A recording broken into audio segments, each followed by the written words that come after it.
Match જોઈ છે match સારામાં સારો બોલર કોણ? હા અત્યારે ને बुमराह यार गजब मानस છો. जसप्रीत बुमराह સારો બેટ્સમેન કોણ? रोहित शर्मा विराट कोहली સારો વિકેટ કીપર કોણ? धोनी ऑलवेज धोनी तो रिटायर्ड थी સૌથી વધારે સ્કોર કરનાર કોણ? સચિન તેંડુલકર ગવાસ્કરની શું વિશેષતા હતી? 32 સેન્ચુરી બનાવી હતી. ટેસ્ટ મેચનો બેસ્ટ પ્લેયર હતો. કપિલ દેવની શું વિશેષતા હતી? Best all rounder best captain. અને સચિન તેંડુલકર બેસ્ટ બેટ્સમેન. બોલते नहीं थे वैसे. साराમાં સારી પીચ કઈ? ગાર્ડન कौन सा अच्छा? Eden garden. वानखेड़े के ईडन. स्टेडियम बड़ा है हाँ स्टेडियम बड़ा है पिच वर्ल्ड कप कब जीता अपन ने? 1983 2011 2011 हाँ? 2011 कौन लाया था? पहले कपिल देव उसके बाद धोनी. धोनी 2 बार लाया T20 था ये सभी जानकारी से आपको क्या मिला?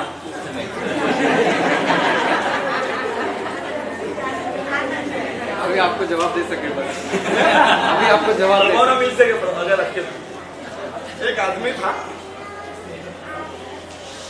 हलवाई के दुकान के चला गया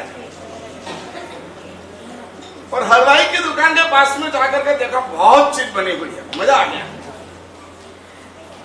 फिर उसने हलवाई से बोला भैया क्या जमदार बनाया है.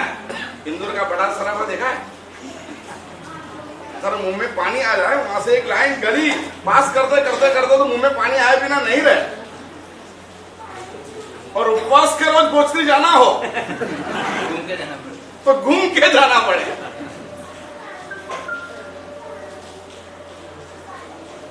हलवाई के पास में जाकर के आदमी खड़ा रहा और वहां जाकर बहुत कुछ देखा. फिर उसने कहा एक काम कर 50 ग्राम गुलाब जामुन दे दे. उसने कहा ठीक है. 50 ग्राम गुलाब जामुन उसने तोल दिए. मेरे पास बर्तन तो नहीं आओ, तेरे पास कोई बर्तन हो तो दे.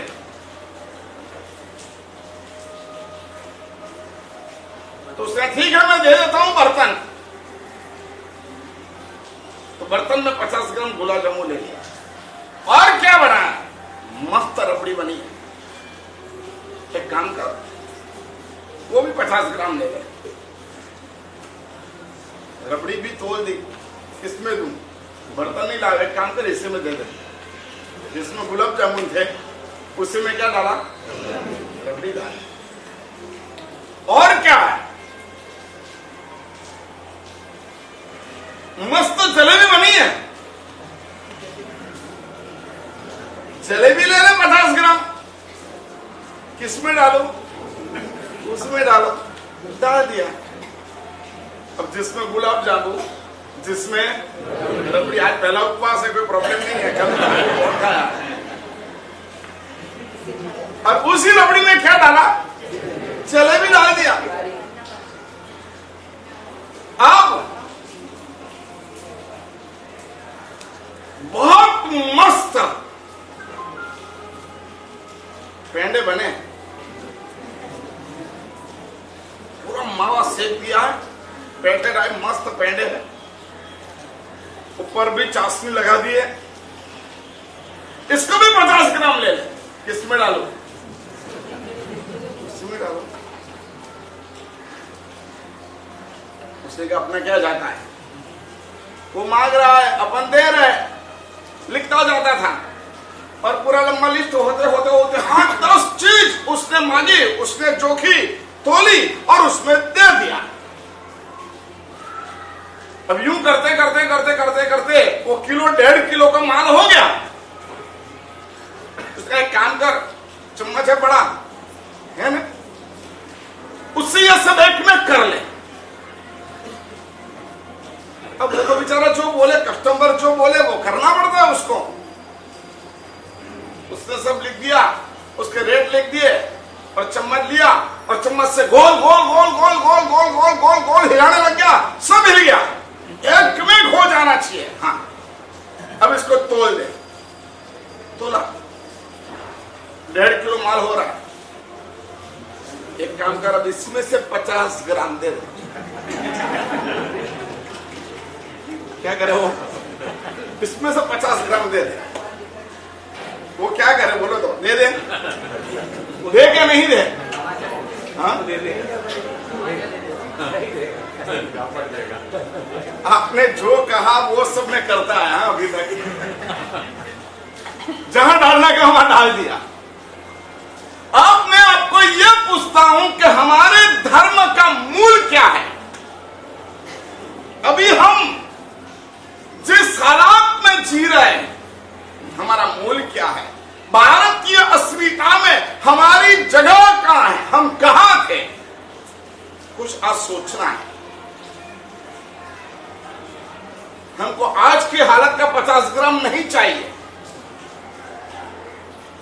हमारी कुर्बानी आज से नहीं है, हमारी कुर्बानी हजारों साल से है, लाखों साल से है, करोड़ों साल से है। हमारा मूल है परमात्मन आदिश्वर दादा।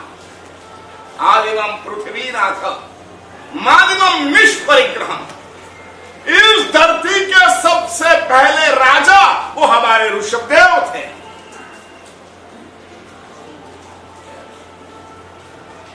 इस धरती के सर्वप्रथम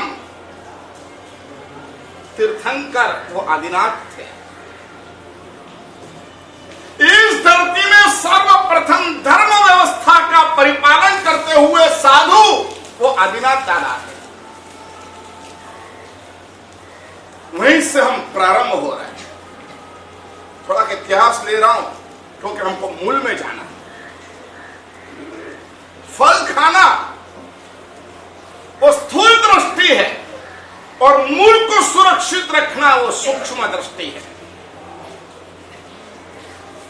कुत्ते को अगर पत्थर मारोगे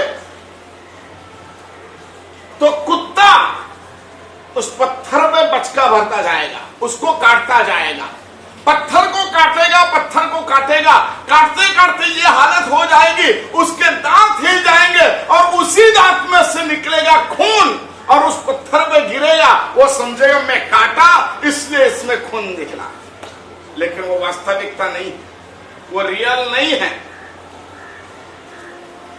वो अच्छा नहीं है, वो फाइन नहीं है। समझ गए? जो फल को देखता है वो फाइन नहीं है, जो मूल को देखता है वो फाइन है। हमारा धर्म से लगाव कैसा है? फल को देखते हैं, ध्वजा के दिन आ गए, खाना खा लिया, रथ यात्रा होती है, तैयार हम होते, घूम के हमारे घर के पास से जाएगी तो वहां पे चले जाएंगे, वहां पे खड़े खड़े देखेंगे, फिर बातचीत करेंगे, रथ यात्रा चल जाएगी, वहां पहुंच जाएगी, फिर समीप स्थल में हम। आपको रथ यात्रा के लिए आमंत्रण मिलता है कि समीप स्थल के लिए आमंत्रण मिलता है? बोलो। शिविर में आने का टाइम, साधन भक्ति का टाइम पास में आता है तब हम जाते हैं कि शुरुआत होती है तब हम जाते हैं?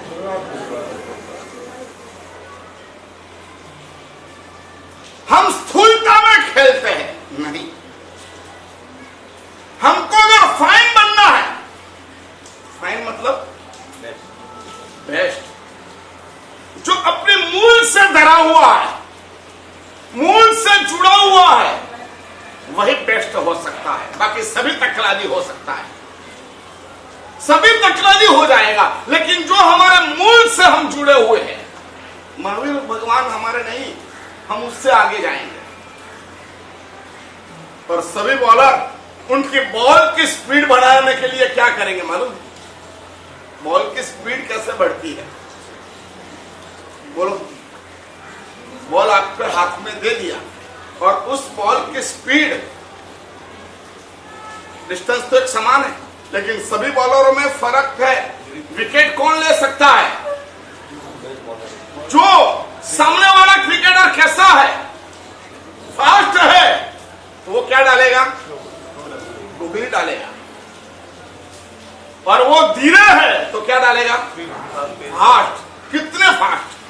बॉल की स्पीड क्या होती है मालूम है? बॉल की स्पीड क्या होती है? आदमी इतने परवश हो जाते हैं, टीवी पे बैठ जाते हैं, क्रिकेट चलती है। एक बार तो मैं सूरत में था और मैं बहरने के लिए गया, मैच चल रही थी, लास्ट ओवर बाकी थी। कितने बॉल होते एक ओवर में? 6। और 8 रन करना बाकी था। अगर 8 रन हो गए तो जीत जाएंगे भारत। सामने पाकिस्तान का, उसका होना अनिवार्य है, उसका होना अनिवार्य है। हमारी गेम में अगर जान लाना है तो सामने कौन होना चाहिए? पाकिस्तानी होना चाहिए। ऑस्ट्रेलिया आएंगे तो हमको कुछ प्रॉब्लम होगा, पर पाकिस्तान आएगा तो हमको मजा आएगी। और वो भी ऐसा हो, लास्ट ओवर हो, 6 बॉल बाकी है, 8 रन करना है और उसमें 8 रन अगर हो गए तो हम जीत जाएंगे। इसमें पहला बॉल गया, एक भी स्कोर नहीं हुआ, हमारी धड़कन बढ़ जाए। दूसरा बॉल हुआ, 1 रन हो गया। और तीसरा बॉल पे मैंने धर्मलाभ बोल दिया, घर में प्रवेश कर दिया। धर्मलाभ। अब सब बैठे थे आराध्य देव की साधना करने के लिए, सामने बॉक्स था और सभी लोग बैठ गए और सबके चेहरे ऐसे थे, एक दूसरे के सामने भी नहीं देखे, इसी के सामने बराबर देखे। मेरे को कुछ ऐसा लगा यार मैं कुछ गलत फहम पे आ गया। मैंने धर्मलाभ, अब अच्छे लोग थे, अच्छे घर थे, अरे महाराज सर पधारो पधारो पधारो, अबे खाली 3-4 बॉल बाकी है, जो છે તો મારા સાહેબ 4 બોલમાં શું ચાલુ થાય છે ને હવે તમે આવ્યા છો તો ભારત હવે જીતવાનું જ। હું લાઈવ વાસક છે, હું ટીવી પર વાસક કરતો। हालत ऐसी हो जाती है हमारी, हम समझ में नहीं पाते हम कहां जाए।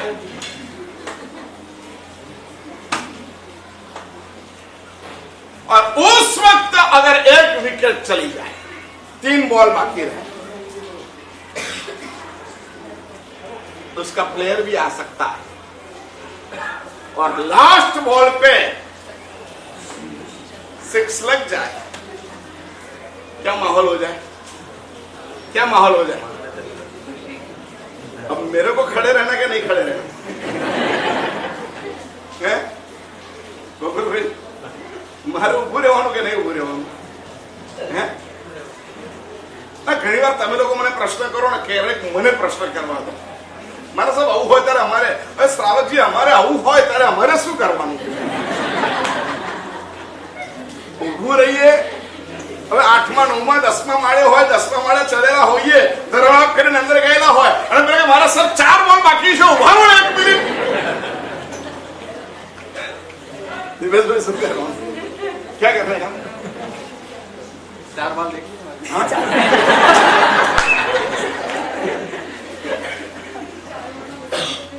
भक्तों की खुशी में आपकी खुशी। हाँ, भक्तों की खुशी में अगर हम खुश रहेंगे तो आपको ना जाने कहां हमको ले जाओ। मेरा सब ये पिक्चर भी देखने जैसा है, कहां ले जाओ इसका कोई ठिकाना नहीं है। हमको हमारे नियम में रहना चाहिए। मेरा यह कहना है, बॉल की स्पीड कैसे बढ़ती है? आप लोग ने बहुत मैच देख लिया, कितनी बार आपने सचिन तेंदुलकर को देखा, कितनी बार अच्छे अच्छे बॉलर को देखा। रणजीत सिंह गायकवाड़ खेलते थे, पाटोड़ी था एक पुराने जमाने में, चंद्रशेखर था, बराबर है? क्या गेंद खेलता था। मैं वही कह रहा हूं, अगर गेंद बॉल उसकी अगर स्पीड बढ़ाना है तो क्या करना चाहिए? गुगली डालना हो तो क्या करना चाहिए? बोला आवड़ेश कोई नहीं। अब बॉल दौड़ लगाएंगे तो बॉल फास्ट होगी। हमारे संघ में गुगली कौन लगाता है और फास्ट कौन है? તમને એવું લાગે કે તમે પ્રેક્ષક નથી પણ પ્લેયર છો એટલે તમને ખબર ના પડે. પ્રેક્ષક પ્લેયરોને ખબર પડે કે આમાં ગુગલી કોની આવે છે અને ફાસ્ટ કોનું આવે છે. પ્લેયરો को मालूम नहीं होता है. प्लेयर को बधी गुगली ज लागे. हाँ? प्लेयर को बधी बॉल गुगली ज लागे. देखो फास्टर बॉल को अगर गुगली समझ लिया ने और बैट उठा लिया तो पूरा स्तंभ आउट हो जाएगा. दोनों के गणित है. गुगली कहां लगाना, फास्ट कहां लगाना, कट कैसे मारना, सिक्स कैसे लेना. One Sunil Gavaskar score board नहीं बनाता था लेकिन टिकता था बहुत. पहले से लास्ट तक वो टिके रहता था. उसके पास ये जादू था टिके रहना. Not out. हमारे अच्छा जब 100 साल हो गए तो भी नॉट आउट. आपको कितने कितने आचार्यों ने कितना कितना कह दिया लेकिन आप बोलो. हाँ नॉट आउट. बकुल भाई हमारे गुरु के गुरु गुरु के गुरु अभ्युदय सागर जी महाराज, चंद्र सागर जी महाराज, नवरत्न सागर जी महाराज, हमारी गच्छ परंपरा के सभी आचार्य भगवंतों ने और अन्य गच्छ के कई मालूम कितने आचार्य भगवंतों ने एक एक बार लिया होते ने तो भी रोज हो जाता. लेकिन नॉट आउट है वो.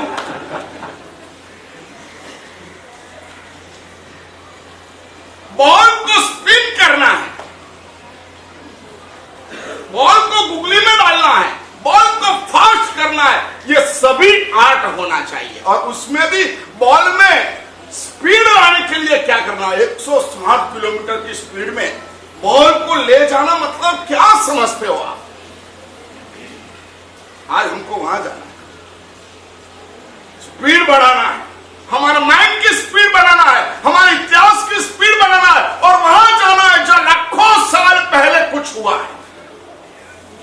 हम कौन है, हमारी अस्मिता कौन है, हम रियल में कौन है, हम किस तरीके से अभी जी रहा है, हमारा खानदान क्या है, हमारा वंशज क्या है, हमारा मूल क्या है, वहां तक हमको पहुंचना है. बॉल हाथ में लेगा, पीछे जाएगा. बॉल की स्पीड के लिए उसके पैर की स्पीड बढ़ाना पड़ेगी. समझ गए? बॉल के स्पीड के लिए उसकी क्या स्पीड बढ़ाना पड़ेगी? पैर की स्पीड बढ़ाना पड़ेगी. दूर जाएगा, दूर जा करके दौड़ेगा दौड़ेगा दौड़ेगा दौड़ेगा, इतना जोर से दौड़ेगा और फिर दौड़ने के बाद में पैर की स्पीड कहां लाएगा? हाथ में लाएगा. फिर हाथ की स्पीड कहां लाएगा? कहां लाएगा? पंजे में लाएगा. ये भी ध्यान है, ये भी आर्ट है. हम नौकार मंत्र यहां से गिन रहे हैं, उसकी स्पीड कहां आना चाहिए? कहां आना चाहिए?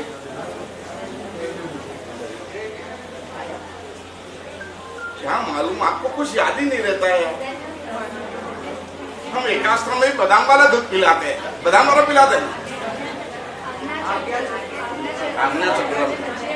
और फिर हृदय में. उससे क्या कहां आएगा? वहां से कहां जाएगा? हम ये चावल लेते हैं, प्रवचन मुद्रा में चावल लेते हैं, एंट्रियां तैयार कर देते हैं, नौकार महामंत्र गिनते हैं, नमो रिहिंदानम नमो सिद्धानम धर्मम हवे मंगलम के बाद में हम इसको यहाँ पे रखते हैं. वो नौकार लिया हुआ वो शक्ति हमारे यहाँ पे जाती है, वहां से हमारे हृदय में जाती है. हृदय में से हम कहाँ भेजते हैं? अब बहुत देर हो गई, 12:30 बज गई, एकाशना करना है, वहां पहुंचती है. कहां पहुंचती है वो शक्ति? कहां पहुंचती है?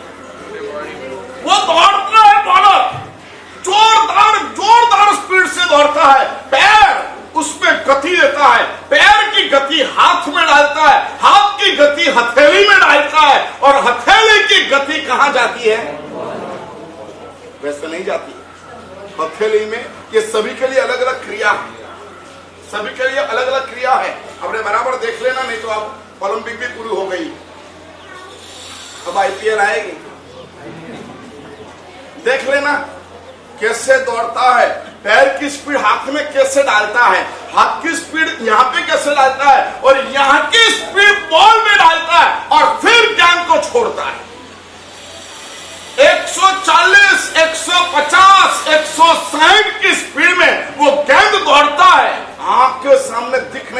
है कि गेंद कहां से कहां गई। वो किमाड़ है, वहां से लेकर के यहां गेंद आने में कितने समय लगता है, कितनी सेकंड लगती है, कितनी सेकंड मालूम है? Micro second. यहां से बॉल गेंद छूटा और वहां पे पहुंचे और वो बैट्समैन तैयार रहता है, अलर्ट रहता है। जैसी गेंद आई दिखे भी नहीं हो, हम अगर पेवेलियन में बैठे हो तो हमको दिखे भी नहीं, वहां जाकर के बैठे तो भी हमको टीवी में देखना पड़े, वो भी झूम करके दिखाए ये बॉल गया गया गया गया गया, बराबर है। और वहां जाएगा और वो उसको 6 लगाएगा। कितना बड़ा कार्य है, आज हमको वहां पहुंचना है।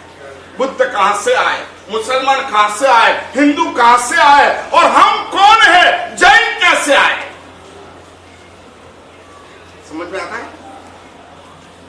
आदिश्वर दादा जब प्रथम चक्रवर्ती हुए, आदिश्वर दादा जब प्रथम राजा हुए, उन्होंने सभी संस्कृति की स्थापना कर दी। स्त्रियों की कितनी कला है, 64 कला, और पुरुषों की 72 कला है। कभी पढ़ी है? एजुकेशन यहां से शुरू होता है। हमारे सबसे पहले आद्य टीचर कौन थे? आदिश्वर दादा थे। हमारे गणित किसने दिया? आदिश्वर दादा ने दिया। किसके माध्यम से दिया? किससे दिया?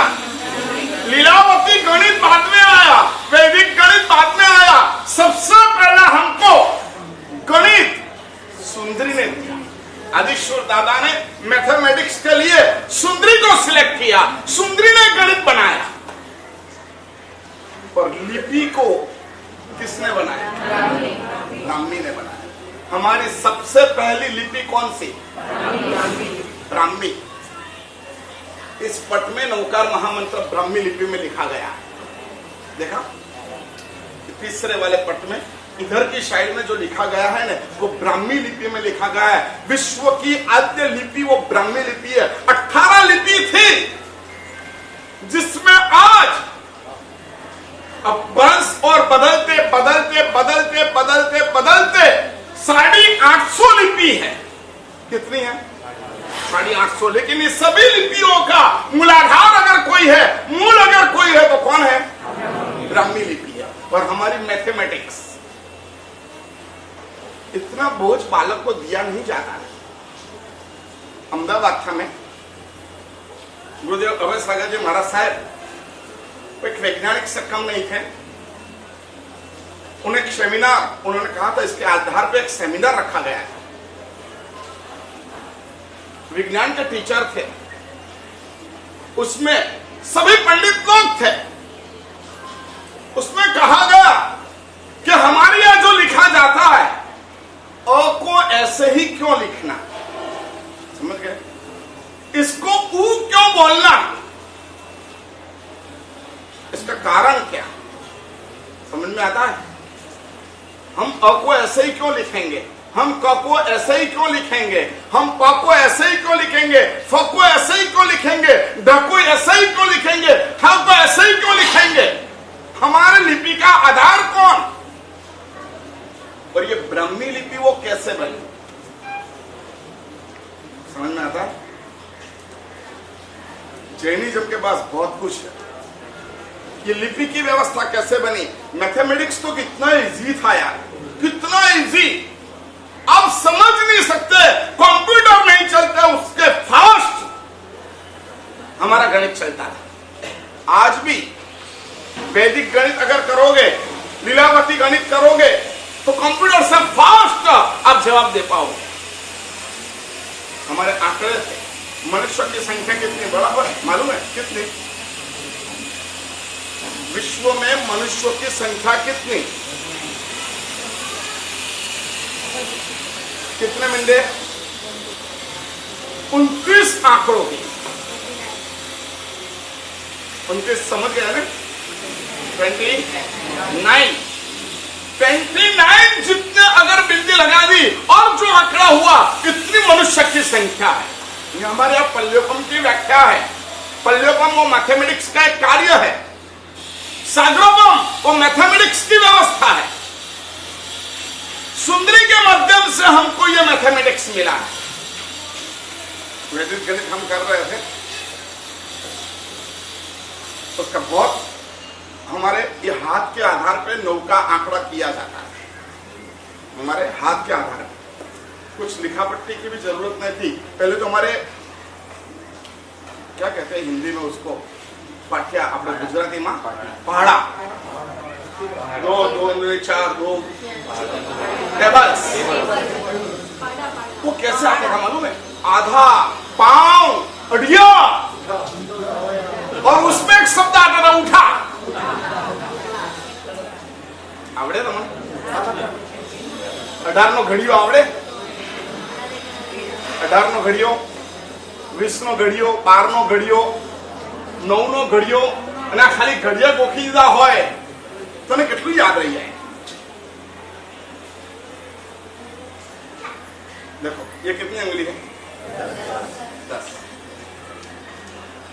10 है ना? 10 है ना? श्योर? हाँ बराबर, 8 આંગળી અને 2 અંગૂઠા બરાબર। હું એટલે અમને નથી કહેતો, અમને એક આંગળી વધારે સ્પેર છે। કયા હીરોને છે? બધું યાદ છે। ખાલી આદેશ્વર દાદાનું પૂછીશ તો યાદ નહીં હોય, સુખજી દાદાનું પૂછીશ તો યાદ નહીં હોય। આ 10 હવે જો આ ઘડિયો 9 નો ઘડિયો બોલો, 9 1 कितना है? ये कितना है? 5 और ये 4, 9 1 कितना हुआ? 9 9 2 ये 1 और ये 9 2 हमें पड़ी कि ना पड़ी? आज एक ही संख्या, आप एक ही संख्या, आ जो आप बताए आ 9 1 9 बराबर है। ये 5 और ये 4, 9 2 18, 9 તરી 9 ચોક 36 કેવી રીતના? 3 આ બાજુ 5 ને 1 6 9 9 પંચા અહીંયા કેટલા છે? 4 અહીંયા કેટલા છે? 9 છંગ બોલો, 9 સત્તા 63, 9 અઠ્ઠા 72 છે કેવી રીતના? બરાબર 9 અઠ્ઠા થઈ ગયા 81 અને 9 દાન થઈ ગયા। કોણ? એમને ખરેખર આટલા વર્ષો પછી આજે ખબર પડી, એમને આજે ખબર પડી યાર। જો આ તમે પહેલા બોલ્યા હોત ને તો આ પબ્લિક પહેલા પર આવી હોત। આજે બોલ્યા, હવે તમે બરાબર સમજી લેજો, તમને ઓળખી ગયા છે આજે બોલવાની હિંમત આવી અત્યાર સુધી। હા ચલો કઈ નહીં, કંઈક તો આવ્યું યાર, કંઈક તો આવ્યું। હવે એ તમને અત્યાર સુધી તમે લોકો બકુલભાઈને ઓળખતા હતા, હવે બકુલભાઈ તમને ઓળખતા થયા। મોલી સમજ પડી તને? હે એટલે આપણું કદ વધી ગયું યાર। હું યાર આ મારું વૈદિક ગણિત એટલું સ્પીડમાં ચાલે, એટલી સ્પીડની અંદર આ બધું ગોખાય, ખબર પણ ન પડે। છોકરો 8 વર્ષનો થાય તો એટલો ટેલેન્ટ થઈ જાય। તમે શ્રીપાલ દાસની દર મહિનાને પૂછેલી ઉકેલીઓ પહેલીઓ એ ખાલી તમે સાંભળો ને તો પણ તમારું અક્કલ કામ ન કરે। શું વાત છે? આવી રીતના બુદ્ધિ ટેલેન્ટ હતી। સુંદરીએ અમને મેથેમેટિક્સ આપ્યું અને બ્રાહ્મીએ અમને લિપિ આપી। ઋષભદેવ પરમાત્માના પુત્રો હતા, એમાંથી મુખ્ય પુત્ર 2 હતા, ભરત અને બાહુબલી। પરમાત્માએ દીક્ષાનો સ્વીકાર કર્યો, બધા દીકરાઓ ગયા, રાજ્યની વ્યવસ્થા કરી દીધી, બધું થઈ ગયું। ત્યાર પછી બધાએ કીધું અમારે ક્યાંય રહેવું નથી, અમે પણ દીક્ષા લઈ લઈએ। બધા દીક્ષા લીધી, 2 ઘરે રહ્યા, કોણ? ભરત અને બાહુબલી। હિસ્ટ્રી આ છે। હવે સ્પીડમાં થોડી દોડી કારણ કે આજે આપણે બહુ લેટ છીએ અને તમને બધાને સવારે નૌકાશ નથી કરી. એકાદશીના તપસ્વીઓ છો અને આજે બી કેટલાનું એકાદશનું છે એ યાદ નથી. છઠ્ઠું દરરોજ ક્રિયા કર્યા કરીએ નહીં આપણે પછી સુધી. છઠ્ઠું એકાદશનું છે. એસો પંચમુખ કારો પર આપણે છીએ. ભરત અને બાહુબલી અને બંને પરમાત્મા આદિનાથ દાદાના આશિક. પરમાત્મા દીક્ષા લઈ લીધી. બરાબર ધ્યાન આપજો. 5-10 મિનિટ જરા બરાબર એકાગ્ર થશે. થોડાક માહોલને ચેન્જ કરવા માટે મેં આટલી બધી તમને વાતો કરીશ. છોકરો દવા ખાતો નહોતો ને તો પેડાની અંદર નાખી દીધી દવા અને પછી કીધું એક પેડો સવારે ખાવાનો, એક પેડો બપોરે ખાવાનો, એક પેડો સાંજે ખાવાનો. તાવ બહુ આવેલો છે. રાત પડી એટલે પછી પપ્પાએ પૂછ્યું ભાઈ દવા લીધી? એટલે મમ્મી કીધું હા લઈ લીધી હોય ને. હાસતો લઈ જ લે. એ છોકરા પેડા ખાધા ને? હા મમ્મી પેડા ખાધા ને. બહુ સરસ હતા મમ્મી, પણ આ પેડા નવા નવા હતા, નવી ટાઈપના હતા. કેમ હું દઉં આ છે ને પેડાની અંદર પણ ઠડિયા હતા. મેં ઠડિયા કાઢી નાખ્યા. પેડા ખાઈ ગયો. હવે પડી મેં હેના ઉપર લીધું. જોક્સ યાદ નહીં રાખો તો ચાલશે, વાર્તા યાદ નહીં રાખો તો ચાલશે, બોલરો યાદ નહીં રાખો તો ચાલશે, બેટ્સમેનો યાદ નહીં રાખો તો ચાલશે, ક્રીઝ કોને કહેવાય, ફોર કોને કહેવાય, સિક્સ કોને કહેવાય, એ બધાને એક્શનર કોને કહેવાય, એ બધું કઈ યાદ નહીં રાખો તો ચાલશે. કેમ કે એ બધા શું છે? અરે એ પહેણા છે જેનાથી તમે લોભાઈને ખાઓ. પરંતુ હવેની જે વાત કહું છું ને એ શું છે? ખડીઓ છે. મતલબ એ દવા છે. એ યાદ રાખજો. બાહુબલીને તક્ષશિલા આ બધું આપ્યું, ભરત ચક્રવર્તીને આ બધું આપ્યું. બંને લોકો બરાબર શાંતિથી જીવી રહ્યા છે. પરમાત્મા દીક્ષા લઈ લીધી છે, વિહાર કરી રહ્યા છે. અને એમ કરતા કરતા કરતા કરતા બાહુબલીના રાજ્યમાં એ પહોંચ્યા અને ગામની બહાર જઈને હરીશ્વર દાદાએ તાવ કામ ખેણનમ મોણનમ જનનમ કૌશક કર્યો. આખી રાત સુધી કૌશક કર્યો. બાહુબલીને સમાચાર મળ્યા પિતાજીએ દીક્ષા લીધી છે અને એ અહીં આવેલા છે. તૈયારી કરી. કાલે બપોરે આપણે વંદન કરવા જવાનું છે, મળવા માટે જવાનું છે. અને તૈયારી ચાલુ થઈ ગઈ. સવાર પડી. બધા તૈયાર થઈને 10-11 વાગે તૈયાર થઈને નીકળ્યા આદિશ્વર દાદાને વંદન કરવા માટે. અને જ્યાં પહોંચ્યા ત્યાં જોયું તો આદિશ્વર દાદા વિહાર કરી ગયેલા હતા. એ બીજી જગ્યાએ જતા. બાહુબલી કીધું કે આ બાજુ ગયા, આ બાજુ ગયા. હવે એને પરમાત્મા તો નિર્ગ્રંથ છે, નીકળી ગયા, બસ કશું જ નહીં. અને ત્યાં જોયું તો પરમાત્માના પગલા પડેલા હતા. યાદ રાખજો, પરમાત્માના પગલા પડેલા હતા. બાહુબલી કીધું કાંઈ નહીં, મને ભગવાનના ચરણ તો મળી ગયા.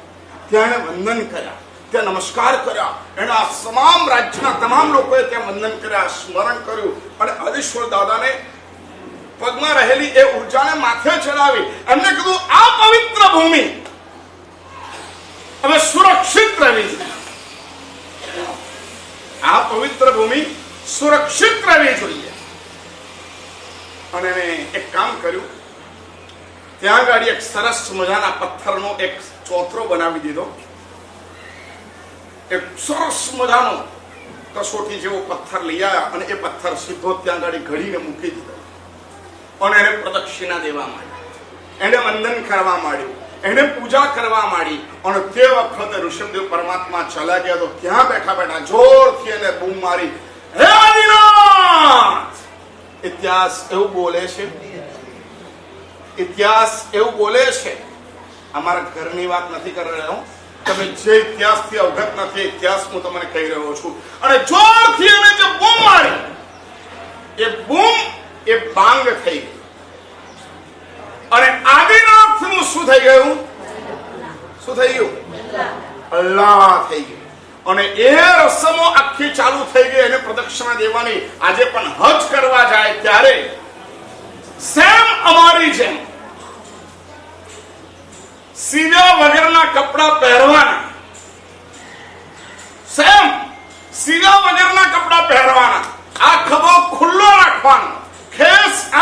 રાખવાનો, ચોરપટ્ટાની જેમ લુંગી પહેરવાની, અને ત્યાર પછી એ જે મકબરાનો પથ્થર પડ્યો છે મક્કાની અંદર, એને એ લોકો પ્રદક્ષિણા દીધા કરે, દીધા કરે, દીધા કરે, દીધા કરે, દીધા કરે, દીધા કરે. અને હકીકતમાં આ જે મુદ્રા છે, ખમાસનાની મુદ્રા છે, એમના હજ કરવાના વસ્ત્રોની મુદ્રા છે, મસ્તક ખુલ્લું ન હોવું જોઈએ એ જે વાતો છે, વજુ કરવાનું, આ બધી વાતો છે, આ બધું ક્યાંથી આવેલું છે? ક્યાંથી આવેલું છે? આપણા આદિશ્વર દાદા પછી એનું કદાચ વિલીકરણ વિકૃત સ્વરૂપ થયું હોય, એ સૌથી પહેલું સ્વરૂપ ક્યાં થયું? બાહુબલીમાં. એને શું કહેવાય છે? જે મकबराना पत्थर ने गोल प्रदक्षिणा देते हैं, काबा के पत्थर को जो गोल प्रदक्षिणा देते हैं, उसको क्या कौन कौन कौम कही जाती है? कौन सी कौम है? मुसलमान. आदिश्वर दादा के बाद में बाहुबली से इसका पूरा विकृतीकरण होते होते होते होते ये मोमेडन हो गई. समझ में आता? उसका आद्य पिता कौन है? कौन है? बाहुबली. बाहुबली के पिता कौन है? आदिश्वर दादा. आदिश्वर दादा से बाहुबली, बाहुबली से कौन हुए? बोलो जल्दी. इसलिए उनके कोई भगवान नहीं है, अल्लाह उसको नाम के कोई भगवान नहीं है. वो पैगंबर को मानने लग गए. किसको मानने लग गए? जिन्होंने उनकी हिफाजत करी उसको पैगंबर बोलने लग गए. लेकिन अल्लाह नाम का उनका कोई अस्तित्व नहीं है, क्योंकि अल्लाह नाम का अस्तित्व बाहुबली के पास भी नहीं था. सिर्फ आके चले गए थे और जोर से बम पुकारी, बूम मारी, बूम लगाई. उसका अर्थ क्या हो गया? बांग. और वो नजाकत से बोलते थे. कभी बांग कैसे बोलना वो भी उनको आता नहीं है. चिल्ला चोट नहीं करते. उसका एक राग है, उस राग में बांग पुकारी जाती है. वो ये मुस्लिम संप्रदाय आदिश्वर दादा से कनेक्टेड होता है. इधर भरत उसका पुत्र था. और भरत ने क्या किया था? एक श्रावकों की संख्या बनाई थी, उसको भी एक वेश दिया था और उसको एक छूटछाट दी थी कि तुमको क्या करना, एक ही काम करना, मैं जहां कहीं हूं वहां पे आ जाना.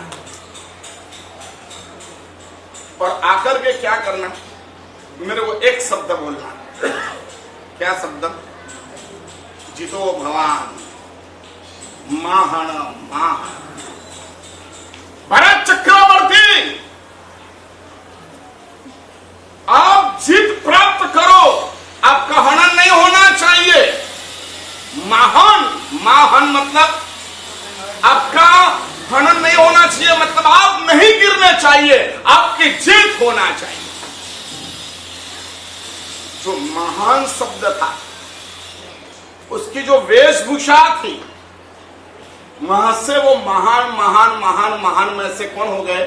ब्राह्मण हो गए. समझ में आता? इधर कौन आया? इधर कौन आया? और ये चलिए परंपरा.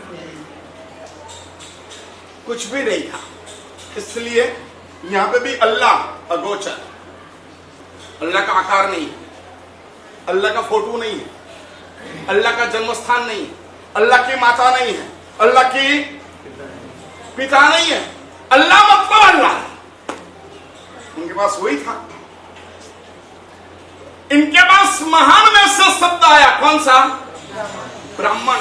और वही परंपरा चलती थी. धीरे धीरे धीरे धीरे धीरे धीरे आगे बढ़े. शीतलनाथ भगवान जब आए तब प्रभु शासन थोड़ा छिन्न भिन्न हुआ. इसके बाद में उनके पास वेदों की रचना हुई. किसकी रचना हुई?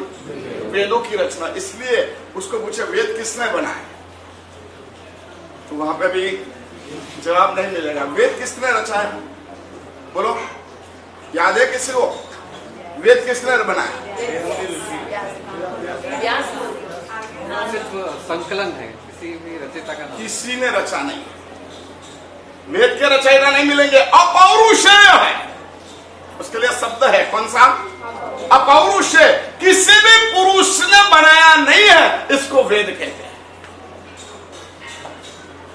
मतलब ये दोनों के पास आधार में तो कुछ नहीं रहा, हमारे पास आधार में चला आया। क्या? एक तरफ मुसलमान संस्कृति विकसित हुई, एक तरफ कौन सी संस्कृति विकसित हुई? ब्राह्मण। और बीच में मूल संस्कृति चली आ रही है, कौन सी? जैन। समझ में आ रही है? आज तो थोड़ा भी हिंदी भी बोल रहा हूं, समझ में आ रहा है ना? अब तो बकुल भी चले जाते हो, मेरा माथा खा जाते हो। नीचे भोजनशाला में जाना नहीं होता है, सीधा चलता है। तो फिर क्या खाते हैं? महाराज साहब कैसा बोलते हो? 4 घंटे मेहनत करने के बाद बोले महाराज साहब क्या बोलो तो मालूम नहीं पड़ी, आप गुजराती में बोले नहीं। अरे यार पहला बोलना था ना भैया। लेकिन अच्छा है, जिज्ञासा है, उसको मैं आवकार देता हूं। आपकी प्रतीक्षा है कि हम भी कुछ समझे, और अगर मैं बोल सकता हूं तो मैं बोलूंगा। फिर कभी चतुर्मास करने आऊंगा तब इंग्लिश भी बोलूंगा। आप नहीं होंगे, आपके बच्चे होंगे। जल्दी थोड़ा जाऊं, जल्दी थोड़ा जाऊं। नहीं, आपके बच्चे आ जाएंगे, वहां तक मैं वेट नहीं करूंगा। आ जाएगा तो मैं यहीं पे हूं। तो 3 संस्कृति चली आ रही है, एक तरफ मोमेडन, एक तरफ ब्राह्मण और एक मूलभूत जैन संस्कृति। चलती चलती चलती चलती चलती चलती चलती और एक शाखा। रावण कब हुआ, राम कब हुआ और महाभारत कब हुआ मालूम? महाभारत कब हुआ? रामायण पहले हुई कि महाभारत पहले हुई? हाँ, रामायण पहले हुई। जब शादी होती तब रामायण होते नहीं, और 1 साल के बाद में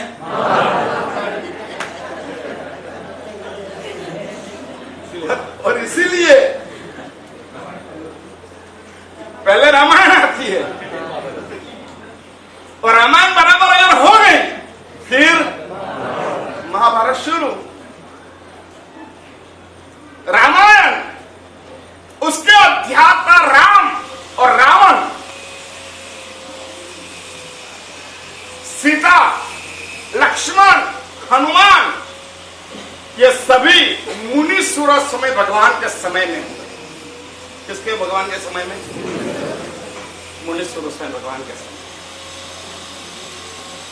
इसके बाद में महाभारत हुआ, वो कौन से भगवान के समय में? महाभारत के अध्याता कौन?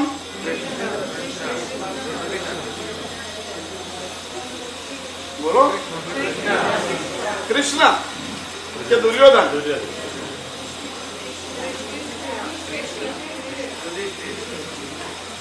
दुर्योधन युधिष्ठिर के कृष्ण। हाँ?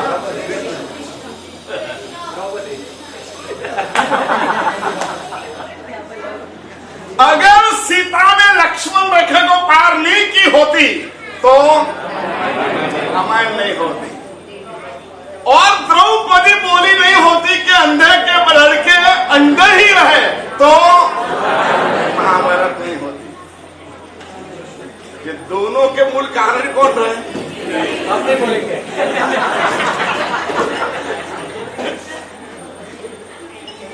लक्ष्मण बोल के गया था, मैया आप इसके बाहर मत जाइएगा, कुछ भी हो जाए मत जाना। ये आपकी एक मर्यादा है, वो मर्यादा वो आपकी सुरक्षा है। समझ लेना, मर्यादा वो क्या है? आपकी सुरक्षा है। लक्ष्मण, राम तो गया था, अब लक्ष्मण को जाना पड़ रहा है, तो उसमें एक लिटी दौड़ दी, एक वर्तुल कर दिया और बोला मां इसके बाहर मत जाना, कुछ भी हो जाए। ये मर्यादा थी, वो बंधन नहीं था, वो रक्षा कवच था, वो सुरक्षा थी। और मालूम थी लक्ष्मण को अगर स्त्री मर्यादा में नहीं रही और उसने उसके वर्तुल के बाहर निकल गई तो असुरक्षित रहेगी। समाज का भी सर्वे हुआ, तलाक तलाक तलाक करके छूटे होने वाले भी समाज में रेप ज्यादा होते हैं कि हिंदू समाज में रेप ज्यादा होते हैं? एक सीरियस मैटर है। किस समाज में ज्यादा होते हैं? बोलो जल्दी। क्यों भाई? ग्रीस किसने क्रॉस करी? किसने? अच्छे से अच्छा ड्रेस पहना हो, अच्छे से अच्छा जवान लड़की हो, लेकिन वो बाहर निकलेगी ना तो यहां से यहां तक पूरी ढक के निकलेगी, यहां पे भी लगा देगी, कुछ भी को कुछ नहीं दिखेगा और वो चली जाएगी। और अपना वातावरण अलग। बोलो जल्दी। अपना वातावरण उससे पूरा विपरीत। अब जब विपरीत वातावरण है तो घटना भी विपरीत होगी। सीता मां को मना किया था, लेकिन सीता मां ने बाहर निकाल दिया। रावण खराब था या सीता की भूल थी? बोलो जल्दी। राम ने कभी सीता को डांटा? बहुत कुछ प्रश्न है, बहुत कुछ प्रश्न है। इसलिए कविता भी बनी है, राम तमे सीता जीनी तोले ना आओ। मरेला ने मार्यो एमा कर्યું શું? पराक्रम। राम तमे सीताजीनी तोले ना आओ। अरे सीता तो रावण के वहां चली गई थी, वहां बैठ गई, रह गई, सब कुछ हुआ। रावण आया लेकिन सीता बिल्कुल अड़ल रही। रावण बेचारा वही मर गया था, तू क्या मारेगा उसको? समझ में है? आज भी वो रस्म चली आ रही है। आप कभी भी सीता को गाली नहीं दे सकते हो। अब किसको दोगे? रावण को ढूंढोगे। राम को ढूंढते ढूंढते ढूंढते हनुमान को ढूंढना पड़ेगा, वाली को ढूंढना पड़ेगा, लंका जाना पड़ेगा, पत्थर को तैराना पड़ेगा, और तब जाकर के आपका फैसला होगा। वहां तक तो बुढ़े हो जाओगे। निम्नाथ परमात्मा के समय में महाभारत हुआ। वहां तक ये रस्म हमें चली आ रही थी। एक तरफ मुस्लिम, एक तरफ ब्राह्मण, मतलब हिंदू संस्कृति, वैदिक संस्कृति, और तीसरी ओर जैन संस्कृति। ये प्रवाह चला आ रहा था। राम आ गए, वशिष्ठ ऋषि आ गए, द्रोणाचार्य आ गए, विश्वामित्र आ गए, ये सभी आ गए इस परंपराओं में। इसके बाद में पार्श्वनाथ परमात्मा के समय में और एक संस्कृति उदित हुई, और उस संस्कृति थी बुद्ध संस्कृति। अपने पार्श्वनाथ परमात्मा का एक शिष्य था, और वह शिष्य पार्श्वनाथ परमात्मा की परंपरा से अलग हो गया, अति तपश्चर्या करने लग गया। और अपने शास्त्रों में कहा है, अति नहीं, कुछ भी अति नहीं, अति सर्वत्र वर्जयेत। अति कुछ भी नहीं करना, अति जहां भी है वह नुकसान है। ज्यादा भूखे नहीं रहना, ज्यादा खाना भी नहीं, मीडियम में जीना। और इस संस्कृति के सामने इस साधु ने उग्रवाद किया, अति तपश्चर्या करी, और उनका पारना था। एक प्रसंग ऐसा हो गया, वहां पे एक बहन आई और बोली, देखो नहीं, ये ऐसा नहीं करना चाहिए। वो उनके मन में आ गया और उन्होंने पारना कर लिया। और उस वक्त जो निर्दोष था वो खाना शुरू कर दिया, और उसमें उन्होंने मांस भक्षण भी शुरू कर दिया। जो मरा हुआ है उसको हम खा सकते हैं, निर्दोष है। आज के संप्रदाय में ऐसा भी चलता है कि निर्दोष अगर आलू मिल गया, आलू की सब्जी मिल गई तो हम उसको खा लेंगे। नहीं, सिर्फ निर्दोष इतना नहीं देखना है, उसकी परंपरा क्या हो रही है वो भी देखना पड़ेगा। आज मैं आपके घर में आकर के आलू की सब्जी वेरूंगा तो आप ऐसा तो नहीं कह सकते कि आलू नहीं खा सकते। खा सकते, हमारे सब भी वेरते हैं। आज ऐसी कई चीज हो गई, अगर हमारा सब ने वेरा है तो गलती से भी वेर लिया हो तो भी आप मान दे, हमारा सब ने वेरा है तो हम खा सकते हैं। जो निर्दोष है वो सभी चीज खा सकते हैं, ऐसी चीज नहीं है, वहां पे भी देखना पड़ता है। तो बुद्ध के द्वारा एक और संस्कृति का निर्माण हुआ। तो कितने हो गए? पहले मोमेडन, फिर ब्राह्मण, फिर बौद्ध। ये किसमें से निकले? किसमें से निकले?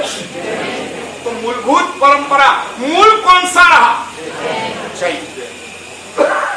और उसी परंपरा में भगवान महावीर हुए। एक बात याद रखना, किसी भी भगवान ने धर्म की स्थापना नहीं की।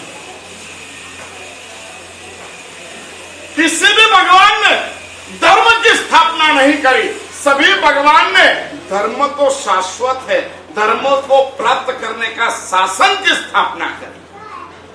समझे? नेचर को ये स्थापित नहीं कर सकता है। शक्कर को मीठी किसने बनाई? अरे वहां पे पारसी कहाँ आया भैया? शक्कर को मीठी किसने बनाई?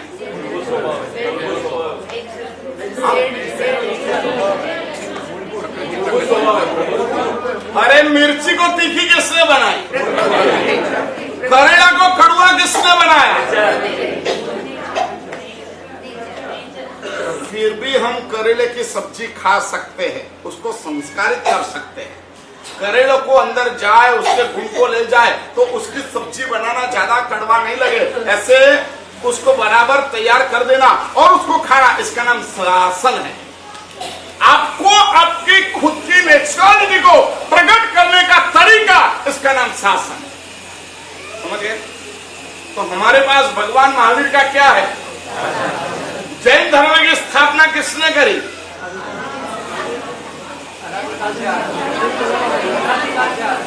जैन धर्म की स्थापना किसने करी? किसी ने नहीं करी। ये शाश्वत है, धर्म शाश्वत है। अगर शक्कर को मीठा किसी ने बनाया हो तो जैन धर्म किसी ने बनाया। ये हमारा नेचर है, आत्मा का नेचर है। उस नेचर को प्राप्त करने का तरीके अलग अलग अलग अलग है। कोई गुड़ से भी मिठास ले सकता है, शक्कर से भी मिठास ले सकता है, गांव में भी मिठास हो सकती है, मक्की में से भी मिठास मिल सकती है, गन्ने में से भी मिठास मिल सकती है। ये मिठास को लेने के अलग अलग अलग तरीके से। गन्ने से जो मिठास ली उसको क्या कहते हैं? उसको क्या कहते हैं? गुड़। मक्की में से हमने जो शुगर ली उसको क्या कहते हैं?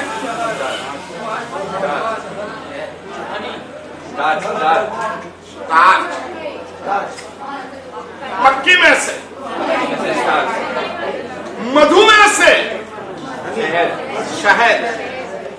तो ये मिठास दूसरा गुण है, लेकिन वो अलग अलग तरीके से लिया है। तो भगवान महावीर, पार्षद भगवान, शांतिनाथ भगवान, वासुदेव स्वामी, इन्होंने शासन की स्थापना करी, धर्म की स्थापना। क्योंकि वो किसी में से हम नहीं निकले हैं, हम मूलभूत नेचर के साथ हैं।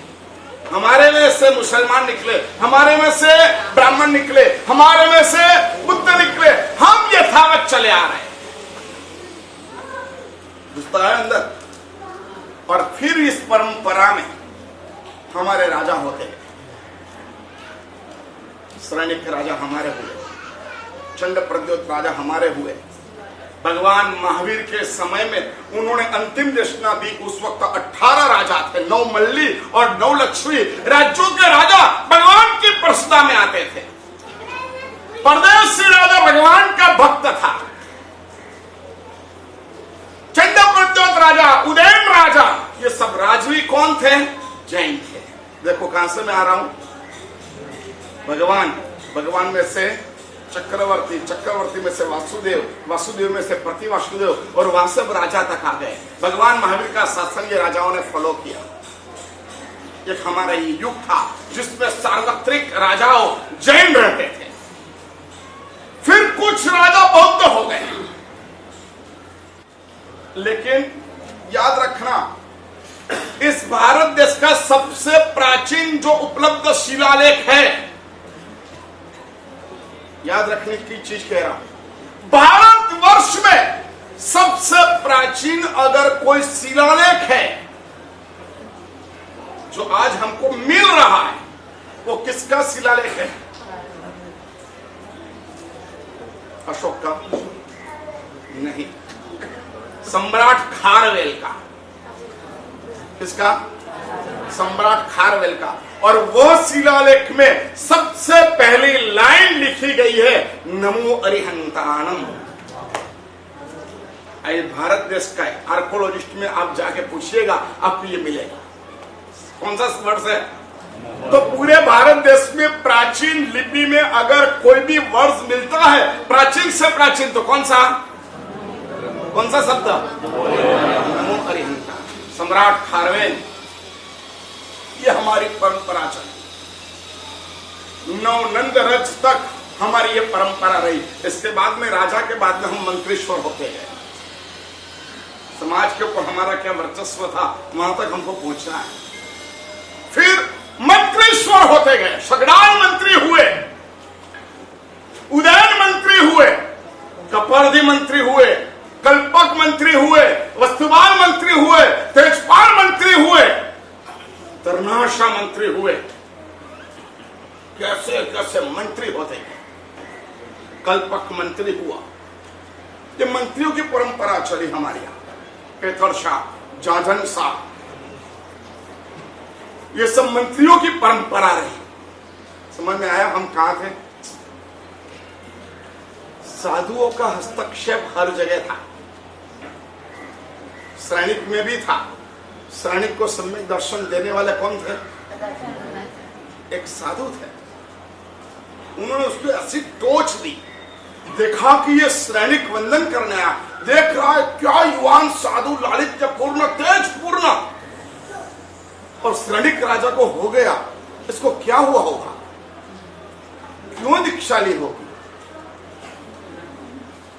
मैं छोटा था ना वीरेन भाई, बाल मुनि था, तो हम बिहार करके जाते ना, और बुद्धि बुद्धि बांधी हुई होती है, यहाँ पे उचका हुआ होता है, पात्रे रहते हैं, पोते होते हैं। तब बिचाराने કેટલું બધું દુઃખ પડે છે, અને મમ્મી મરી ગઈ હશે, અને બાપ મરી ગયો હશે, કોઈ હાચવાડું નહીં હોય, એટલે યતિને હોપી દીધો હશે, એટલા લોકો દીક્ષા લીધી। કોણ લે દીક્ષા? બોલો, દીક્ષા કોણ લે? બોલો, તમે હાથ ઊંચો કરો, ઊંચો કરો ને। અરે હું કરું? તમે હાથ ઊંચો કરો ને, એમ કરો। મને એવું લાગે એક ભાઈ હાથ ઊંચો કર્યો, મેં તો કોણ દીક્ષા લે? હું તો આપને કે હાથ ઊંચો કર્યો, તો ભૂલ તો નથી પડે ને? બકુલભાઈની જગ્યાએ તમે હાથ ઊંચો કર્યો।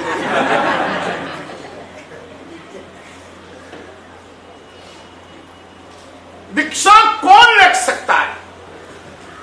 उसने देखा अनाथी मुनि को, कैसा है ये साधु का काम। ये था राजाओं को वश करना, क्योंकि एक सदे सब सदे।